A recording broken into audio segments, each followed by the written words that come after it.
Christmas exam കഴിഞ്ഞു. ഇത്തവണത്തെ Christmas എക്സാമുമായി ബന്ധപ്പെട്ട ചില കാര്യങ്ങൾ പറയാനാണ് ഞാൻ വന്നിട്ടുള്ളത്. ആദ്യം നിങ്ങൾ 3 കാര്യങ്ങൾ കമൻറ്റ് ചെയ്യണം. നിങ്ങൾക്ക് ക്രിസ്മസ് എക്സാമിൽ ഏതൊക്കെ എക്സാം ടഫായിരുന്നു? നിങ്ങൾക്ക് ക്രിസ്മസ് എക്സാമിൽ ഏതൊക്കെ എക്സാം ഈസി ആയിരുന്നു? മൂന്നാമതായിരുന്നു, നിങ്ങൾ ക്രിസ്മസ് എക്സാം കറക്റ്റ് വിചാരിച്ച പോലെ ഒരു സാറ്റിസ്ഫാക്ഷനോടുകൂടി നിങ്ങൾക്ക് വിചാരിച്ച പോലെ എഴുതാൻ സാധിച്ചോ? ഈ 3 കാര്യങ്ങൾ കമൻറ്റ് ചെയ്യാം. ഇത്തവണത്തെ ക്രിസ്മസ് എക്സാം നമ്മൾ നോക്കുമ്പോൾ നമ്മൾ മൊത്തത്തിൽ അനലൈസ് ചെയ്യുമ്പോൾ ചില കാര്യങ്ങൾ നമുക്ക് മനസ്സിലായിട്ടുണ്ട്. ഒന്നാമത് ക്വസ്റ്റ്യൻ ലെവൽ, നല്ല ടോപ്പ് ലെവൽ അല്ലെങ്കിൽ ഹൈ ലെവലുള്ള ക്വസ്റ്റ്യൻസ് ഇത്തവണ ചോദിച്ചിട്ടുണ്ട്.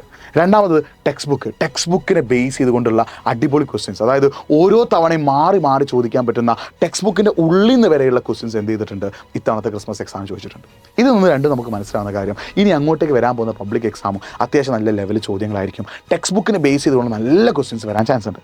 അപ്പോൾ നമ്മൾ ഇനി മുതൽ നമ്മുടെ സ്റ്റഡി സ്റ്റൈൽ അല്ലെങ്കിൽ സ്റ്റഡി പാറ്റേൺ, പഠന രീതി ഒന്ന് മാറ്റേണ്ട സമയമായിട്ടുണ്ട്. എക്സാമിൻ്റെ തലേന്ന് മാത്രം പഠിച്ചാൽ പോരാ. നമുക്കറിയാം, ഇനി മുതൽ മിനിമം മാർക്ക് നമ്മൾ 5ാം ക്ലാസ് മുതൽ 10ാം ക്ലാസ്സിലുള്ള വിദ്യാർത്ഥികൾക്ക് 30% മാർക്ക് റിട്ടേൺ എക്സാമിൽ എഴുതിയെടുക്കണം. ഓൾറെഡി +1 +2 സ്കീമുണ്ട്. അത് 5 മുതൽ 10 വരെയുള്ള ക്ലാസ്സുകളിലേക്ക് കൂടി ഇംപ്ലിമെൻറ്റ് ചെയ്യാൻ പോവാണ്. 30% മാർക്ക് നിങ്ങൾ എഴുതിയെടുക്കണമെങ്കിൽ 40 മാർക്കിൻ്റെ വിഷയത്തിൽ 12 മാർക്കും, 80 മാർക്കിൻ്റെ വിഷയത്തിൽ 24 മാർക്കും, 60 മാർക്കിൻ്റെ വിഷയത്തിൽ 18 മാർക്ക് നിങ്ങൾ എഴുതിയെടുത്താൽ മാത്രമേ നിങ്ങൾക്ക് പാസ്സാവാൻ പറ്റൂ. അപ്പോൾ പുതിയ ക്വസ്റ്റ്യൻ പാറ്റേണും ക്വസ്റ്റ്യൻ ലെവലുകളൊക്കെ വരുമ്പോൾ നിങ്ങളിനി മടി പിടിച്ച് ഒന്നും പഠിക്കാതിരുന്നിട്ട് കാര്യമില്ല. നിങ്ങൾ പരമാവധി എഫേർട്ട് ഇടാൻ തയ്യാറാണ്. ഇനി അങ്ങോട്ടേക്കുള്ള 3 മാസം നിങ്ങൾ കറക്റ്റ് പ്ലാനോട് കൂടി കൺസിസ്റ്റൻ്റ് ആയിട്ട് വർക്ക് ചെയ്യാൻ റെഡി ആണെങ്കിൽ മാത്രമേ ഏറ്റവും ബെസ്റ്റ് റിസൾട്ട് നിങ്ങൾക്ക് കിട്ടുള്ളൂ.